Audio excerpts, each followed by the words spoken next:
Imana ni ikongera umunsi umwe wo kubaho ibigira ngo ukore imirimo. Iyo tugeze hariya ku muryango hari ukuntu duhita tuba abana beza, kugira ngo n'imodoka igeze imbere ya polisi ihita igabanya umuvuduko ukagira ngo ntiyahoze yiruka. Iyo umuntu agenda mu bwato mu nyanja bitanga umunyenga, ariko iyo amazi aje mu bwato burarohama.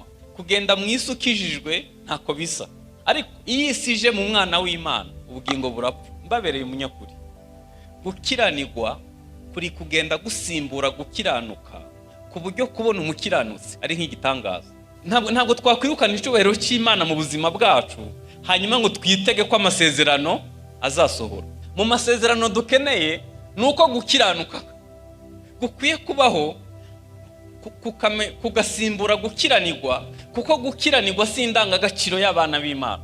Bibiliya iravuga ngo abantu bitiriwe izina ryanjye nibasenga bashaka mu maso hanjye nzamanuka mbakirize n'igihugu. Abantu benshi ha gusenga abitwa barinzi ku nkike